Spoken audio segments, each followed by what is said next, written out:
let me know, like, what is this ritual you guys do before your shows? All right. So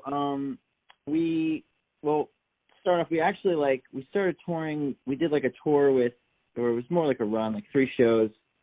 It's a band called the Clock Reads. And we actually got the exercise from them. It's called the Wim Hof breathing exercise. My gosh. Yeah, this guy is his name is Wim Hof. First name is Wim, W-I-M. Last name H-O-F. It's very interesting, and he actually, I think right now he's well known for basically climbing to 24,000 feet on Mount Everest in just a bathing suit and like open-toed sandals. What? Yeah, that's what Cam's playing. He loves Wim Hof. Cam is like the mini Iceman himself. He's a huge fan. Oh yeah. My cover's blown. Yeah, this guy is the Iceman, and he basically, he uses the breathing exercise to keep himself warm in the extreme cold. And we didn't know this originally. We were just doing it at the Clock. We're trying to like hang out with the Clock Reads, and they were awesome people. We were like trying to learn more about them, and they did the exercise. So like we started doing it now before our shows, and it just kind of gets you just like super ready to play. There's no better way to describe it. I walk up on stage and I feel warm, and I also feel like awake and super responsive and able to be like tuned into the rest of the band, like when we hit the first note. That also might have to do with the fact that we're doing it as a unit, beforehand. We're all just like sitting there breathing, and that's like a really nice thing in itself. But I really been enjoying it, and besides that, we do like our power up, which is like after the breathing, we all kind of just like get together and get in a circle, put the hands in, and we just all yell like super loud or just make weird noises. And anyone who's like in the surrounding area, we pull into the power up as well. So it's always really hilarious when we get like somebody who's just like, either the venue staff or like somebody from the opening band or something like that, just like puts their hand in, and all of a sudden they're just yelling too, and it's hilarious. So we've got a couple of these like little pre-show rituals that we like to do now. And are those used like in a consecutive order, or does it go Wim Hof into Power Up, or one or the other, or is it always both, or how do you decide? Well, the Power Up is always like right before the stage. Wim Hof can be like 20 minutes before or like 5 minutes before. It varies. Rick and I also do like a pretty intense vocal warm up for like 20 minutes. So either that'll be like after Wim Hof or before, depending on like, how much time we have and stuff like that. Right on. Yeah. Right on. What is feel? Feel is like an awareness of groove, an awareness of energy. It's basically like you're, let's say, because we would like play together, but I guess it could be applied even if you're playing by yourself. Like the way like you're sitting with the instrument and like the power that it gives you and the power that you give it is all part of the feel. It's almost hard to describe because it's so like, it's basically when you and the instrument are connected and you become one. So, and like especially when you play with other people, how you like eventually mold that with their music, it's so hard to describe, but like, this is probably the best I could do. Could you maybe say that feel is kind of the underpinning of like improvisation and like fluidity? Absolutely. 100%. I mean, I'm sure it means different things to different people, but for me, it's like, it's definitely the very essence of playing a note. You know, if you have good feel, you could play one note and make it sound like better than some guys like 100 notes. You know, it all has to do with like your intention, and you know, he was very, very adamant about like playing with your heart and your soul. So, you know, and so many people say too, it's like when not to play. Or you could, I'm sure that has to do with feel. Too. And like as you're learning, like you'll see all these guys like playing all these notes, and you'll be impressed, and it's like really dope, and all that shit's great. But like, you know, some of the best music is so simple, and you know, it's just you don't have to play a million notes to like, you know, be a great musician. And like a lot of what he was talking about in those like lessons was like very much based upon that. It was like I was like trying to play faster at the time, and he was like, yo, listen, just like play with like a good intention, have like meaning behind each note, sing the notes that you play. That was also super important. He taught me how to do that. It's like when I was doing scale to be like, yo, sing every note that you're playing right now. And it was hard for me at first, but like right now I find that when I play, if I'm singing the notes, my playing will be like way more interesting, and it'll have like way more meaning. And you know, I will internally get more stoked based upon like what I'm playing if I'm singing it. So I would recommend doing that as well.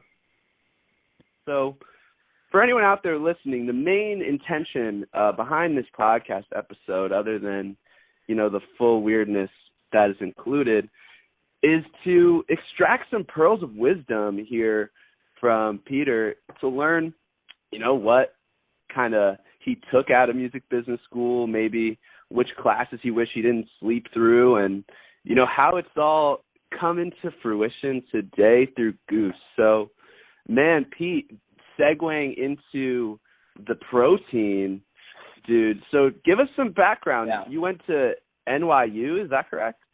Yeah. So just to backtrack a second, like, you know, I did join the band like last year, and you know, a lot of like, I mean, you know, I do some stuff, but like a lot of our success is attributed to like all, you know, the rest of the guys who've been like working on Goose for longer than I have technically. And then our amazing booking agent, Matt Kalinsky, who's just Matt Kalinsky. That guy is incredible. I'm a huge fan of Matt Kalinsky myself, and he's the guy that he gets all of the best bands before they go absolutely haywire huge. And I think like you're in the company of like Pigeons and Turquoise, amongst myriad other amazing bands that have just gotten so big, and like with Matt's credit. He's amazing. 100%. And, you know, he is just constantly on that front. So going to the school thing, I started off college. I didn't actually get into NYU out of high school. I went to Belmont University in Nashville, which was really cool, and like a really dope freshman year experience. And then actually transferred to NYU because that's where I really wanted to go. Their music business program had it fit more like my vibe a little bit more. It was definitely an experience going to the South though. Nashville was really cool, and I learned a lot there, met some really cool people. And that was basically the year that I realized that like the music business industry in itself is just like so competitive. I was just at like first semester, I was like, damn, like these people like know what they want. They're going for it like 100%. And it really inspired me to like go harder and be just like extremely more invested in what I was trying to do. And, by the time I got to NYU and I was able to like play music, I have another band called Great Blue, and we were just like playing a lot of music once I moved back to New York, because the other guys are also from our hometown of Wilton. So we were playing a lot of music at that point, and I was like, wow, I really want to be in a band. I want to like tour the country. I want to do all of this stuff. So I was then able to like tailor my experience at NYU towards that. You know, it was just a lot of the program was like music performance as well as business. So I was taking ear training classes. I was doing theory, guitar lessons, like piano, and then a lot of the other stuff was like there was a publishing class that was like super important. Touring, like there was actually a live touring class. So that was really dope too. It was just like, it was such a great experience. I'm so grateful for the opportunity to go study there. And it was just, met some really awesome people, played a lot of music. After college, it just went right into like doing Great Blue a little bit more full time. And we like did a record and like we toured Colorado like 4 times. And it was pretty awesome. I'm so grateful for like all those years. I learned a lot on the road as well as college. So those couple of years were like really beneficial. I want to ask real quick about that live touring class, Peter. Was that specifically for bands that are like on tour, or like a focus for a musician that's going on tour, or was it more for people setting up tours, or what was that all about? Yeah, so it was definitely more on the side of like getting the show together. That like a lot of the major was on that side of it, not so much of the actually doing it, being the musician doing it, but on like the industry side, setting up the shows, advancing, booking, like doing all of that, production. They were all more on that side. And did you find yourself to be in a very unique position as both a musician and somebody very interested in the business? Was most of the people involved like that? Or did most people just want to be an agent? Or there was a few people who were like, trying. It was probably half and half, I would say. At least a lot of the people themselves were musicians anyway. And, I'm sure in the back of their mind had like I'm going to need this for like when I'm going out there and playing shows kind of like mentality. But a lot of people were just there to be the business executives. And a lot of them are now. Like, a lot of people in my year have like already gone on to like get in the industry and like, get like great jobs and stuff like that as well. So, and that's super duper great for them. But as somebody that is doing both, creating, playing, touring, setting things up, knocking things down, what do you find are the key elements of balance between both remaining like musically creative and inspired, as well as being productive and effective in a business sense? Yeah, I would say like the most important thing is to find something that you're passionate about, because if you're, like for me personally, like I'll find that I can learn how to do something that I don't know how to do a lot faster if I'm 100% interested in why I'm doing it. So like for anything that has to do with like me being a live touring musician, which is the goal, everything else that I need to know in order to get there, I'm going to, have the passion and like the enthusiasm in order to learn how to do. So it was the same with like everything that I was applying in school. I was like able to like look at it through those eyes, and honestly, the balance just, it ends up like equaling in itself, because you have to play, you have to practice and learn how to do that and be like on that front, and that's just like a daily thing, because it almost feels like I have to, like it's in my core, like, I woke up, I have to go play some piano right now, or like, I should like write a song because I'm feeling a certain way, like that just happens naturally. The other stuff is like my to-do list is just endless. Like I could, there's so many things I could be doing at any particular time. Like I keep myself so busy, and it's so much fun. I really enjoy like just doing all of the balances itself naturally. I don't even have to think about it, honestly. It's funny. So as far as cultivating ongoing passion, and applying it to this endless to-do list that is constantly being created, what parts of what you do keep you passionate and fuel that that diesel heart engine that you have to get through that business to-do list? What parts of it give you that passion? Right. For me, it's like there's probably two things stick out immediately. It's like, one of the things is like the satisfaction of like playing in front of a bunch of people.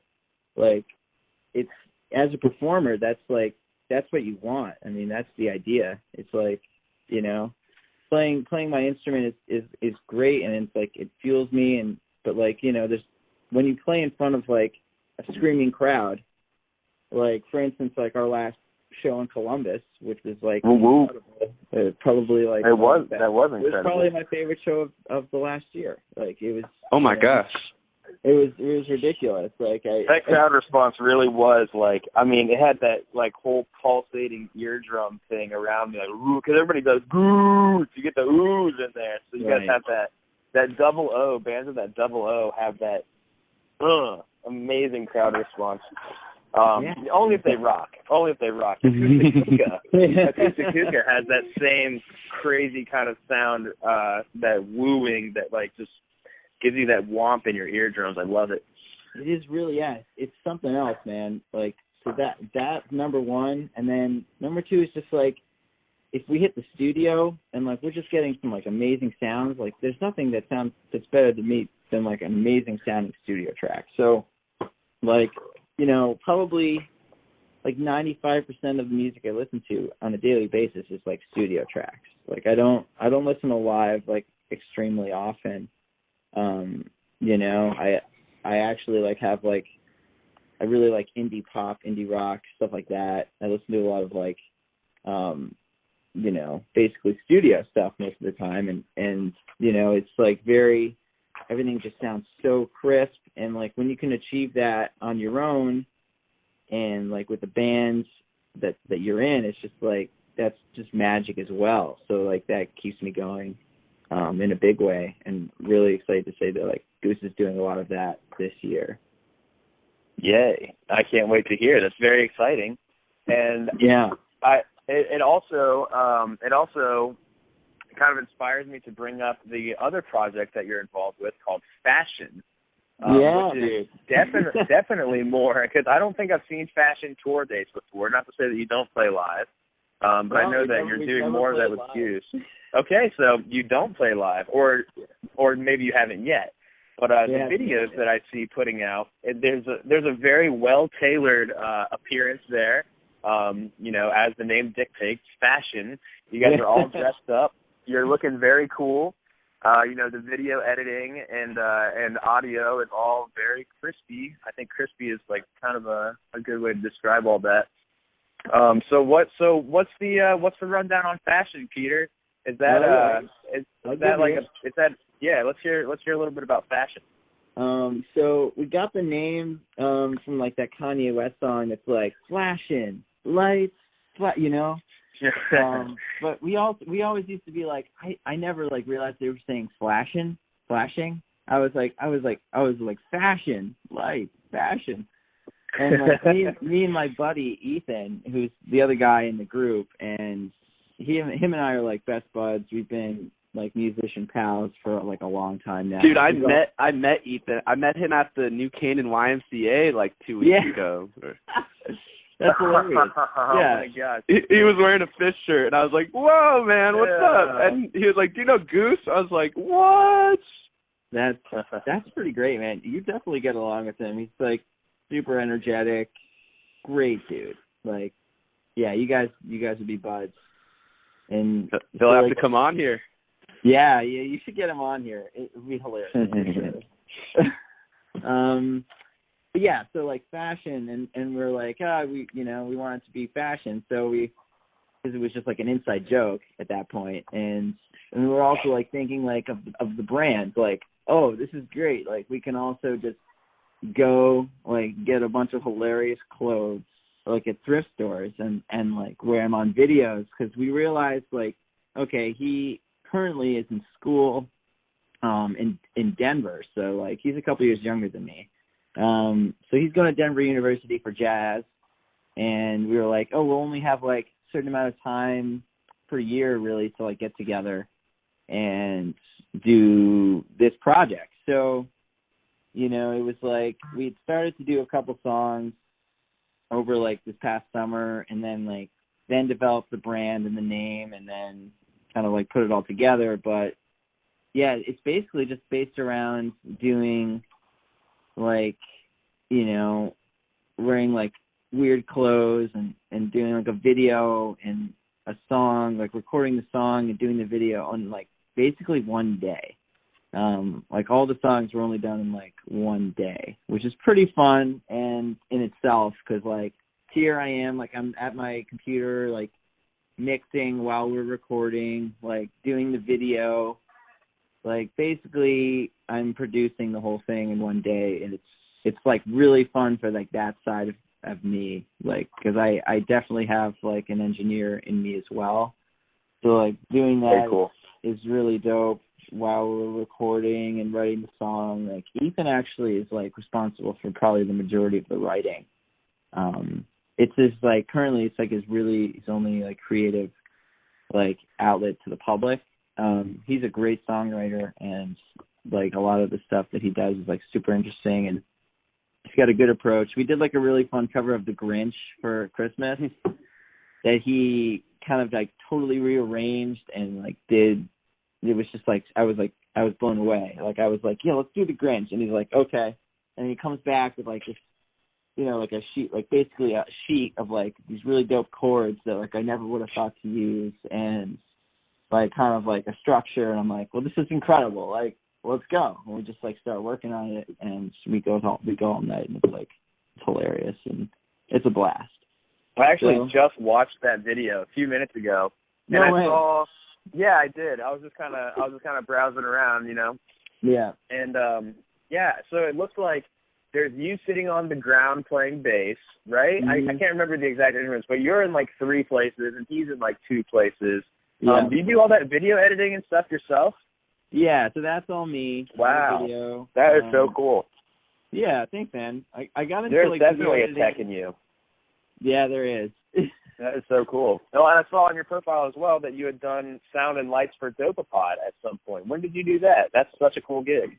So like basically, it's a sound and lights honestly sounds like a little misleading to what I did, but like I don't think there was any way to put like, you know, light tech / monitor engineer on Facebook. Right. Like basically I was just like, I did their monitors, and I was like Luke's light tech for a summer. That's awesome, man. 2014. So it was a really cool year for them. It was like basically just before they started having like a bunch of crew. So I did, I was like, it was me, Luke, the band, and then their manager at the time, Jason Gibbs, in the van. And I was like the first person to be a crew member besides,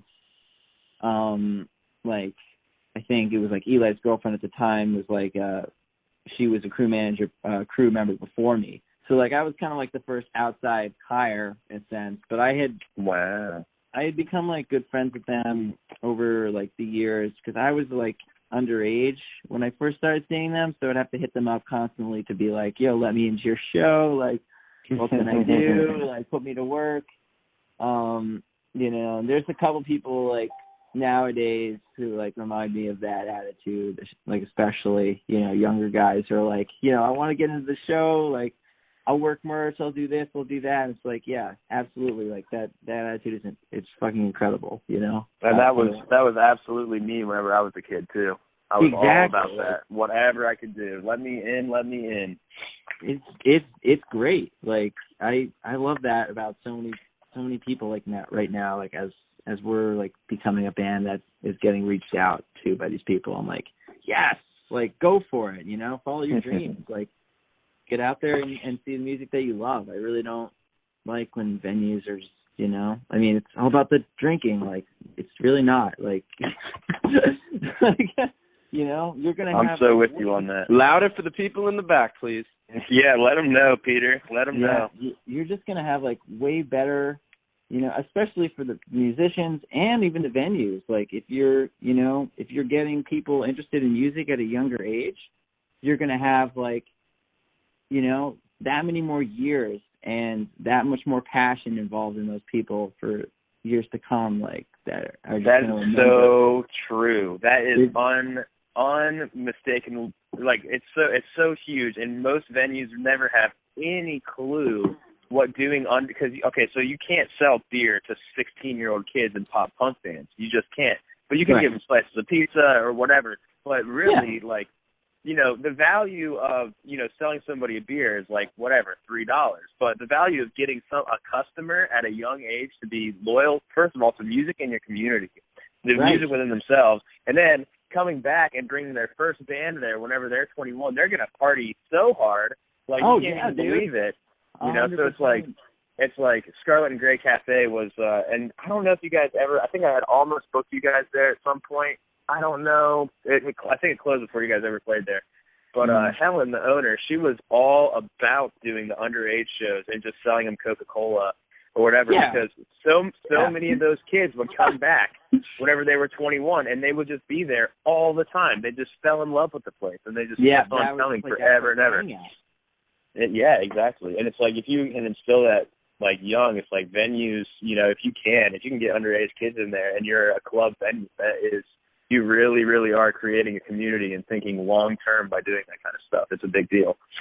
Absolutely, man. And yeah, I'm glad we see eye to eye on that, because that's something I feel very passionate about and wish I could change. I love that. Yeah. Well, hopefully somebody out there, is listening to that little piece of advice. Just don't worry about that day. Think about those kids coming back in 5 years. It's a big deal. It's totally true. Yeah. Absolutely. So, pieces of advice. One word that's always floating around this podcast, especially this conversation, is passion. Not just fashion, but passion. Yeah. In school, they can't teach you that in school. Mm-mm. It sounds like you've had it since you were underage. I would say it comes from my mom, 100%. You got it from your mama? Oh yeah, she's a music teacher, and has been almost since she graduated college, basically. And she's been singing to me since before I was born, and right as I was born, and forever. Like, literally, she'll sing me a song, like, when I'm in the kitchen, like, at home. Like, nope, it's like the atmosphere that she, like, creates is what has given me, like, the ability to be a musician and a performer and, like, a genuine human being. I don't know. There's, like, it's unbelievable. But yeah, like, everything, what was I saying? Oh yeah. So yeah, from her. And we've been singing and dancing since I was, like, a little kid, and it was just like, it's been amazing. And my dad is, like, not as musical, but he's had, like, a great influence on me in terms of, like, my musical tastes. Like, he was getting me into, like, classic rock when I was younger, and, like, that basically inspired me to play guitar. So, there's just been, like, so many influences throughout my family that have been, like, strong and positive, and basically, both of them have inspired me to just go for what I wanted to do, like, at every point in my life. Like, explore your best option and go for it 100%, and we'll be there to support you. So I would be nowhere without them, and I'm so grateful for, like, all that they've done to inspire that. I would wish that upon anyone, Big ups, mom and dads. All the mom and dads out there. Yeah, 100%. So, man, sounds like it was written in stone. Since the womb. Yeah. Singing songs, listening. Man, so, like, obviously your heart is so central to not only the music, the experience, and obviously like the energy of the culture surrounding all of this. And that's obviously something you can't learn in school. But man, like, I kind of want to dig in here and interview you a little bit about your degree here and how that's really translated to Goose. So right. I guess to like springboard into that, talking about passion and, how central your heart is to this whole thing, like, what different things can school like not prepare you for? That's a great question. I would say, like, getting screwed over, how to handle it. There's been a bunch of times where, like, people have, told me, my band was going to be doing something, like, or on a festival or on a gig, and it just doesn't happen. And, how to, like, take that in stride and use it as, like, positive, how to move past it in a positive way. And yeah, I would say that there's no, I wish there was like a class I took on like just booking in general, like how to get your band booked. Like, it's so hard when you're out there by yourself, like just sending constant amount of emails. Like, I used to do this all the time before I joined Goose, and we have Matt. It's like, literally, it's so hard to get anyone to respond to, like, hey, I'm in this band, we can bring this many people, like, here's our music, like, please listen to it. Like, and there's so many people out there that just sending these emails and not enough time in the day for someone to, like, listen and read them. There's a lot of that going on. It's such a competitive business. So there was a lot of time where, like, that would be really discouraging, and we would just, when I was doing the Great Blue thing, it was like way more just us, like, against the world trying to get gigs. And it was like, it was hard. I had to constantly be emailing and reaching out, and it was like, I wish I had learned, like, in school, and maybe there wasn't a better way to do it. But, like, if there was a better way, I wish there had been something about that at school. So, like, that would probably be a couple things right there. Getting screwed over and booking. That's something, though, that, I mean, the booking, that sounds incredible, by the way. Like, I'm not a musician, but I'm sure you and Chris can attest to, like, how do you even get over that hump? Like, how do bands find momentum with that?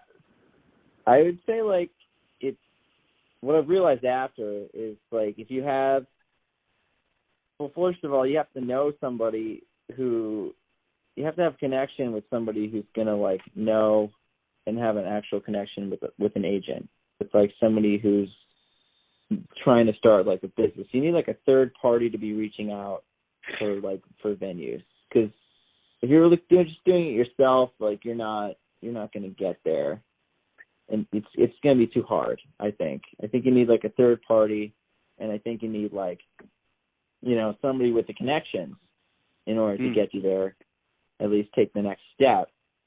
And in order to get that person, you need to have, like, a really strong, like, look, like a really good, like, hometown crowd, or like a really, really popular song, or something, that's going to be like, we stand out from the school of fish, essentially. With the F, not PH. With an F, yeah. Layman's fish, yeah. Gotcha. That's a great answer. Thank you. Yeah, I would say that's important. I definitely have some insight as well. And as somebody I've been doing booking now for 5 years. It's been over 5 years now. Yeah. Very, very excited. It's for me, I mean, whenever I was doing in-house at Scarlet and Gray, there was definitely a fair volume of emails that I just like could not answer, and I wound up just kind of being like niche-y. Right. You know, so then, but eventually that meant that certain types of bands knew that if they reached out to me, and specifically I had made a series called Weird Wednesday is our series, Weird Music series that we've done every Wednesday, our 5-year anniversary for Weird Wednesdays in just like 3 or 4 weeks.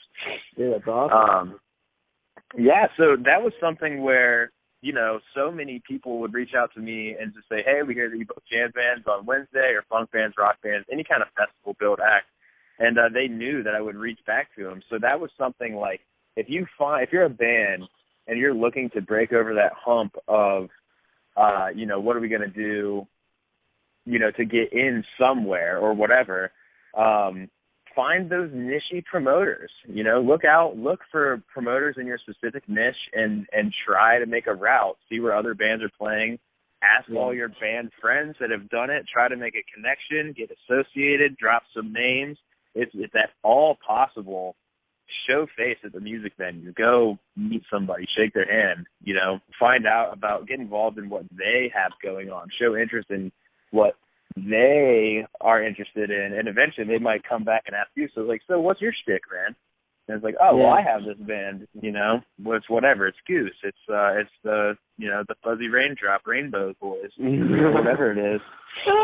And I don't know. As far as like getting, you know, not getting through to somebody, like I know that I'm, you know, as somebody that has books, and I at this point in my life, I actually am able to respond to, I mean, if not every email, above 90% or more. Like I really respond to people, even if it's a no. You know, I try to make sure it's like, hey, these guys might be able to help you out. Sorry it's not going to happen this time, maybe next time, right? Whatever I can do, because that's, I know, like, it just hurts. It just hurts to get ignored. Nobody wants to feel that way. Like, that's not cool. But if it does happen, you got to try, you know, to just stay polite, you know, check it back up in a week, do it for 3 weeks, you know, and, you know, I mean, there's some bands that I know have tried to get a hold of me for a month or whatever, and then finally do get the gig. And it does happen. You know, you just got to remember, like, it's always a person that you're dealing with, whether you're an agent or you're a band, you know, there's always a person behind it, and you really don't know what's going on in their life.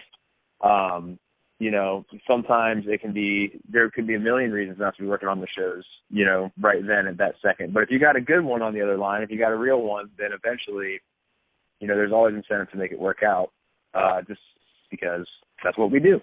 We are music people. We make music happen. Yes. That's great advice. That's great life advice, honestly. That is some great advice on booking right there. And that is a great, like, look at it, especially Chris. Excellent.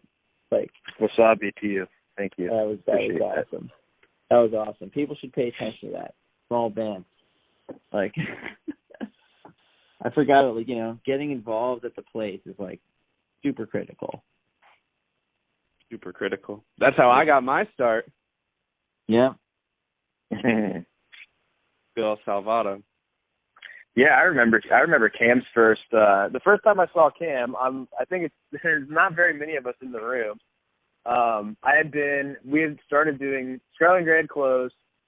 I had been kind of all over at all these other rooms in town, which had been like, you know, of varying degrees of success. There was always people at Weird Wednesday. It never really died, you know, like whenever we were Australian Grade, we routinely, consistently have like between 100 and 250 people, never below 100 people. It was always crazy. It didn't matter who was playing. It was on campus. You never missed it. It was everywhere, whether it was so predictable. It was awesome. So that place got sold, and then we went to these other rooms, and attendance got maybe cut to like half to 3/4 of that or whatever. And then I went on tour with Rusted Root, and things had really kind of slowed down because I was out of town. So many things were changing in my life, and I was still booking the shows, but promotion, it kind of fell off. Like, people weren't used to it being in the same place anymore. There was like a couple key factors that sort of like sucked a little bit of the juju out of it. And then it was great. It's like serendipity, you know. It's like I'm standing there with Cam. We're watching. Oh gosh, I don't remember which band it was. But we're standing there, we're watching, and Cam, looks over at me, and he said something like, "Man, this is like so cool. I had no idea this existed." Da da da. And that was the beginning of a lot of stuff, you know. Just like getting into learning. So yeah, for me, so it's like I've always been completely self-employed. I did everything on my own. Whenever I ran that venue, I would do all the booking. I did all the sound and lights. And I did all the promotions on my own. I did open jam nights. I really was super in with the whole community, and I kind of lost doing all that stuff. I started spreading myself out, going to freelance gigs, working with bands, this and that. So it's like Weird Music really needed some help. So yeah, I mean, it started this, Cam's passion and interest really started this kind of paradigm shift for me of being completely self-employed to being more of like a team leader. Or being in a position where Weird Music could be an employer of many people through learning how to deal with Cam, who, has gone through business school, has very high expectations and knowledge and standards to be met, just amazing, which is great. I mean, it's the best thing that could possibly happen, to somebody like me that really does have the passion, integrity, and just true, absolute, to the absolute core, an absolute love for music. And I mean, the people that make it and the people that connect through it and just the everything about it, not even just music, but everything surrounding it. My genesis in this whole entire thing is just really based, it's not coming from a place of education. It's not coming from a place of, standards or money or anything. It's just pure unbridled cowboy passion. Right. So meeting in the middle here, man, there's been this great transformation that has gone on within our company, of just really starting to button up a little bit, and at the cost of absolutely zero of that passion or anything. Cam always had the passion too. Mm-hmm. So it's his studiousness and buttoning up of standards and practices, along with the knowledge viscerally that I have from doing every kind of different gig in the music industry, has really led us to making some cool stuff happen, which is man, it's fun. It's super fun. I'm having so much fun right now. Dude, that's fucking fun. Keep it fun. Yeah. Very grateful for community. 100%. Oh yeah. So back to the protein though. Oh my God, I love me some garnish though. Geez, that's sweet and juicy, but business information 101. Yeah. What they didn't teach you. Mm-hmm. What is it that, most bands out there, or artists who are really aspiring to be a successful brand, Right. What is it that you think are the biggest business mistakes they're making out there? I would say this is something I've learned in the past 2 years. You can't pay Facebook any money. And I think a lot of people are paying for sponsored posts, and it seems great because you get more reach, and you're you get more reach now, which is great because that's the whole idea. But once Facebook knows that you're trying to spend money, they're not going to give your regular posts any reach, because they're going to be well, he's not paying for this. They're not paying for this. So why do I need to push that out? So Facebook algorithms, I mean, let's face it, Instagram is fantastic. Instagram is easier, I think, to just get an organic reach because you can post more often, and people will probably just see it more. I think people scroll probably more on Instagram than they do on Facebook. But Facebook is really hard because there's so many things being inputted into the system. I think people have way more friends and liked pages on Facebook than they have people that they're following on Instagram. So it's way more, it's way busier, way more traffic. And so, if you don't have good content, you're basically just no one's going to see it, you know? And if you don't have, like, if you're paying for your posts, like, it may work for that post, but, like, can you really keep that up over, like, all your posts? So once I stopped, like, you know, for all my projects, like, stopped paying for Facebook, I noticed, like, organic reach was, like, going through the roof. It was, like, way higher than it ever been. It, like, actually matches the amount of likes you have. It's pretty insane. I'd say a lot of people are still paying for posts and, you know, all of that stuff, and I would advise them not to. I think you're going to find, like, that if you stop paying, like, you know, your organic reach is going to go way up. You're going to have, like, a much easier time marketing your brand. It's like, you got to explore, like, all the options, all the channels of promotion. You know, marketing is something that I'm super fascinated by. I see, like, you know, there's a lot of bands that inspire me in that regard, and, like, trying to come up with, like, a plan that's unique and interesting is something that I focus a lot of my, like, offstage attention on. So, who inspires you? Which bands do you, like, learn from with marketing? I love that question. I was curious of the same thing. All right. Well, I would say, like, Wolfpack is definitely a band that I've admired on the marketing front. I like, you know, I'm trying to think of, like, bands, like, current bands. Like, there's some aspects of, like, Tame Impala's marketing that I really like. You know, it's mostly certain aspects of stuff that, like, catch my attention, especially even, like, bands that are in the jam scene. Like, Pigeons does a really good job. Twiddle does a great job. Like, you know, just being, like, super clear and efficient with your content, like, posting at the right time, like, all of that stuff is, like, super critical, and I've really admired, like, a couple of those bands, like, doing a good job of that. So I'm going to continue to do such for our brand here.